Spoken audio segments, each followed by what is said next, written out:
1857 வட இந்தியாவின் ஒரு இரவு. ஒரு மனிதன் தன் தலைப்பாகைக்குள்ள சப்பாத்திகளை மறைச்சு வச்சுட்டு இரவு ஓடிட்டு இருக்காரு.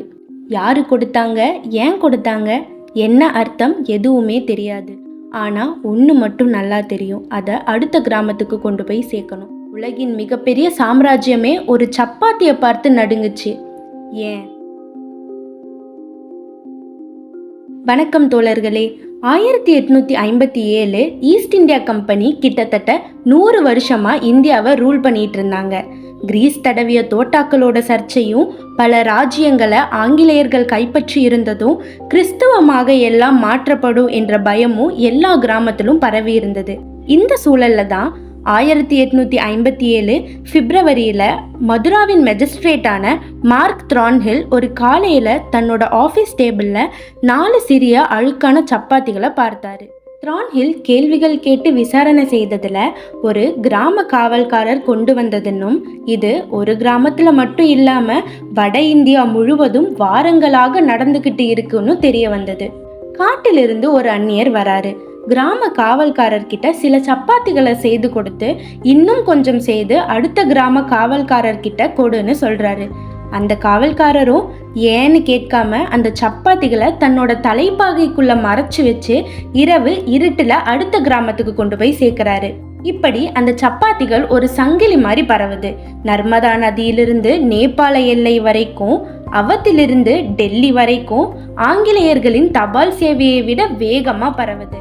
ஒரே இரவுல இந்த சப்பாத்திகள் 300 கிலோமீட்டர் பயணிக்குது. பிரிட்டிஷ் ஆபீசர்ஸ் சப்பாத்திகளை பிரிச்சு பார்த்து ரகசிய கடிதம் இருக்கான்னு தேடினாங்க. ஆனா மிஞ்சினது வெறும் ரொட்டி மட்டும்தான். ஒவ்வொரு காவல் நிலையத்திலும் சப்பாத்திகள் வந்து சேர்ந்துச்சு. அதிகாரிகளும் பயந்து போனாங்க.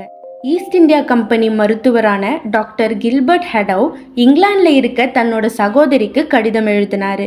அதுல இந்தியா முழுவதும் மிக மர்மமான ஒரு விஷயம் நடக்குது, யாருக்கும் அர்த்தம் புரியல, எங்கிருந்து வந்தது, யார் தொடங்கினாங்க, என்ன நோக்கம், எதுவுமே தெரியல, இத சப்பாத்தி இயக்கம்னு சொல்றாங்க அப்படின்னு எழுதினாரு. இதுல இன்ட்ரெஸ்டிங்கான விஷயம் என்னன்னா, இந்தியர்கள் நினைச்சாங்க அதை ஆங்கிலேயர்கள் அனுப்புனாங்கன்னு, ஆங்கிலேயர்கள் நினைச்சாங்க இதை இந்தியர்கள் அனுப்புனாங்கன்னு. ஒரு ரொட்டி விசாரணைக்கு யாரை அரெஸ்ட் பண்ணுவாங்க? சரி, இப்போ வரலாற்று ஆசிரியர்கள் இந்த மர்மம் பற்றி என்ன சொல்றாங்கன்னு பார்ப்போம். ஃபர்ஸ்ட் தியரி என்னன்னு பார்த்தீங்கன்னா, சப்பாத்திகள் மே 10, 1857 புரட்சிக்கு தயாராக இருங்கன்னு சொல்ற ஒரு குறியீட்டு செய்தியா பலர் நினைச்சாங்க. ஃபெத்தப்பூரோட கலெக்டரேட்டான JW ஷெரர் இதை பத்தி மர்மமான அமைதியின்மை உருவாக்குவதே நோக்கமாக இருந்தா அது வெற்றிகரமா இருந்தது என்று எழுதினாரு. செகண்ட் தியரி என்னன்னா, வரலாற்று ஆசிரியரான கிம் வேக்னர் ஒரு ரிசர்ச் பண்ணி இது மத்திய பிரதேசம் இந்தோரால தொடங்கினதுன்னும், அங்க காலரா நோய் கொடுமையா பரவிட்டு இருந்ததுன்னும், அந்த நோயிலிருந்து காக்கும் ஒரு பழைய சடங்கா சப்பாத்திகள் அனுப்பப்பட்டிருக்கலாம் அப்படின்னு கண்டுபிடிச்சாரு. தேர்ட் தியரி என்னன்னு பார்த்தீங்கன்னா, சங்கிலி போல இது நீல நீல அதோட அசல் அர்த்தம் எல்லாம் மறைஞ்சு சங்கிலியை உடைத்தா ஒரு ஆபத்து வரும்னு எல்லாரும் பயந்தாங்க. அர்த்தம் போனாலும் ரொட்டி ஓடிக்கொண்டே தான் இருந்துச்சு.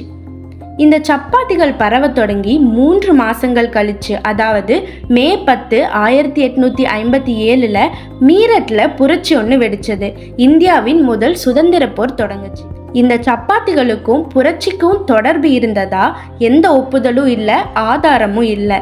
அது விட்டு சென்றதெல்லாம் பயம் மட்டும்தான். இந்த கதை நமக்கு ஒன்று சொல்லுது. உலகின் மிகப்பெரிய சாம்ராஜ்யம் முடக்கப்பட்டது துப்பாக்கியாலோ படைகளாலோ இல்லை.